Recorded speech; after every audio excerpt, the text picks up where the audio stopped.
이웃을 사랑하라. 선을 행하라. 나의 무지를 깨달아라. 부모를 공경하라. 인류의 역사는 세상의 진리를 끊임없이 탐구하는 과정이었습니다. 오늘 우리도 그중 하나를 배울 텐데요. 앞의 가르침과는 조금 다릅니다.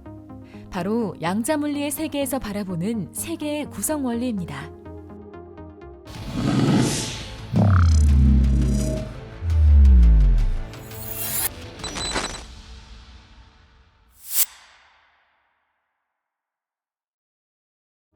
미시 세상에서는 에너지와 같은 물리량들이 불연속적으로 변화합니다.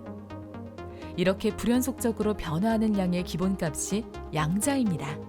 물리량들이 띄엄띄엄 불연속적인 값만 가질 수 있을 때 양자화되었다고 표현하고, 한 값에서 다른 값으로 뛰면서 변화할 때 양자적 점프라고 표현하며, 이렇게 불연속적인 세상의 법칙을 양자물리라고 부릅니다.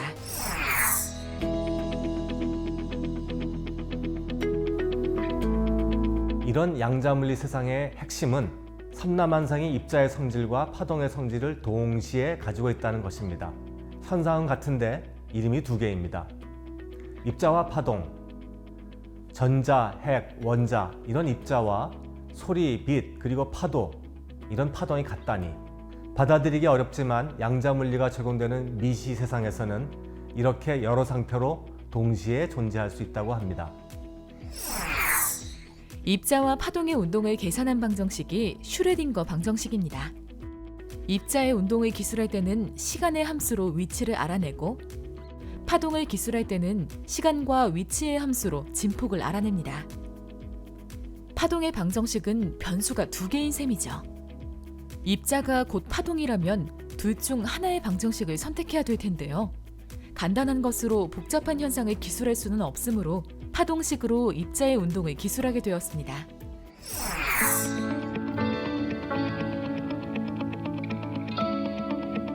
양자물리의 세계에서 입자와 파동이 본질적으로 같다면 입자도 파동의 성질을 가지겠죠? 파동은 반사되거나 굴절되기도 하고, 전파가 장애물 때문에 차단되어도 그림자 부분까지 파동이 전파되기도 합니다. 파동의 세기가 배 이상으로 강하게 합쳐지는 보강간섭이나 반대로 파동의 세기가 줄어드는 상쇄간섭 현상이 생기기도 합니다. 이 모든 현상은 파동의 중첩성 때문에 나타납니다. 중첩을 좀 더 쉽게 알아볼까요? 으뜸 화음인 도미솔을 동시에 쳐보겠습니다. 이때 세 소리의 파동이 중첩되었다고 표현합니다. 입자들이 파동의 성질을 가졌다면 입자들도 중첩 현상이 일어나겠죠. 원자를 예로 들어보겠습니다. 보통 원자는 전자 배치 순서에 따라 안정되어 있을 수도 있고 불안정한 상태에 있을 수도 있는데요. 양자물리의 논리에 따르면 바닥 상태와 들뜬 상태의 중첩에 있을 수도 있겠네요.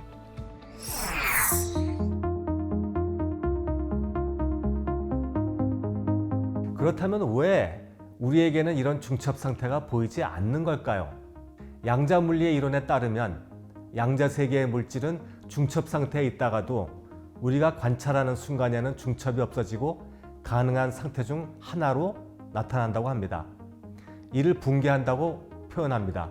내가 앞을 향해 걸어갈 때 내 뒤에 있는 돌이 왼쪽과 오른쪽에 중첩되어 있다가 내가 돌아보는 순간 왼쪽이나 오른쪽을 택해서 나타난다는 것이죠. 만약 우리 현실 세계에서 붕괴가 일어나지 않는다면 어떻게 될까요? 현실 세계에서 으뜸 화음을 4번 쳐보겠습니다. 이번엔 양자물리 세계의 피아노로 으뜸 화음을 4번 쳐보겠습니다. 분명히 세 음을 함께 쳤는데 운명교향곡의 도입부가 들립니다. 세 개의 소리 파동이 중첩되어 있다가 우리가 그 소리를 들으니 그중 한 음만 측정이 되는 것이죠. 양자 세계의 피아노로 으뜸 화음을 쳤을 때 도미솔 중 어느 음이 들릴지는 완전히 무작위로 결정됩니다. 때에 따라서는 운명교향곡을 들을 수도 있습니다. 그럼 어떤 현상이 일어날지 확률로 계산이 가능하지 않을까요? 그렇지 않습니다. 상태가 중첩되어 있을 때에는 아무것도 결정되어 있지 않지만 우리가 관측하는 순간에서야 무작위로 상태가 결정되기 때문입니다.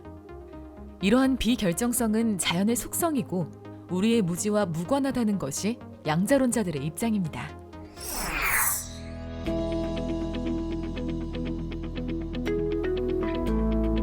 고전역학의 관점에서 양자역학의 불확정성은 허황된 이야기처럼 들렸습니다. 그래서 에르빈 슈레딩거는 양자역학의 모순을 보여주기 위해 하나의 사고 실험을 고안했습니다. 바로 슈레딩거의 고양이입니다. 상자 안에는 고양이와 독이 들어있는 병, 방사성 물질, 그리고 가이거 계수기가 있습니다. 가이거 계수기가 방사능을 탐지하면 상자 안의 장치가 독이 들어있는 병을 깨도록 되어 있습니다. 이때 방사능이 나올 확률과 나오지 않을 확률은 50%로 같은데요. 양자물리 이론에 따르면 이런 상황은 중첩된 상태입니다. 그럼 병이 깨져 독이 나오거나 나오지 않을 상태도 중첩되어 있겠고요. 고양이도 살아있는 상태와 죽어있는 상태의 중첩으로 표현해야겠습니다. 고양이가 죽어있으면서 동시에 살아있다니. 상자를 열어보면 좀비 고양이가 나오는 걸까요? 아니죠.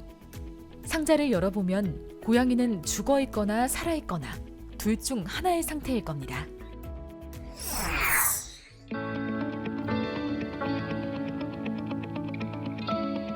그럼 세상 만물이 입자면서 파동의 성질을 가지고 있다는 주장을 어떻게 믿을 수 있을까요? 바로 이중슬릿 실험을 통해서인데요.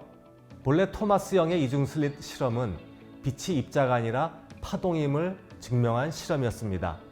이 이중슬릿 실험에 빛 대신 전자를 이용했는데 파동과 관련된 현상이 관측된 것이죠. 이중슬릿 실험 장치입니다. 얇은 벽에 평행되게 직사각형 모양의 구멍 2개를 뚫어 놓습니다. 이 구멍이 슬릿입니다.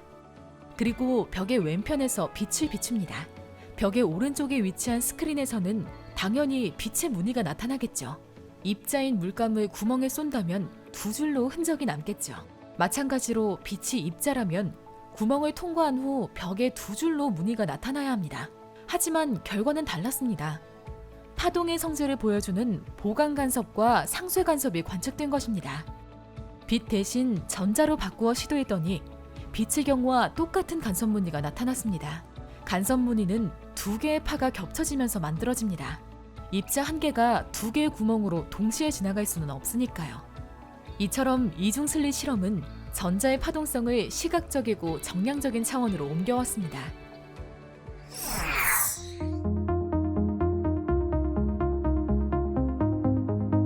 이런 양자 물리학을 활용한 기술 중 하나가 양자 컴퓨터입니다. 인류의 난제를 해결할 수 있을 거라 많은 사람들이 기대하고 있는데요. 우리가 현재 사용하고 있는 고전 컴퓨터와는 어떤 차이가 있을까요?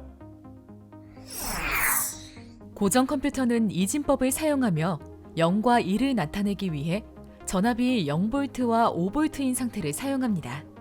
양자 컴퓨터도 고전 컴퓨터처럼 이진법을 사용하지만 단위가 다릅니다. 고전 컴퓨터의 단위인 비트는 0이나 1, 둘 중 하나의 값만 가집니다. 양자 컴퓨터의 단위인 큐빗은 0과 1뿐만 아니라 둘의 어떤 중첩 상태도 될 수 있습니다. 당연히 양자 컴퓨터의 처리 속도가 고전 컴퓨터보다 더 빠를 수밖에 없습니다. 양자 물리의 세계, 이해가 안 되는 부분이 굉장히 많죠.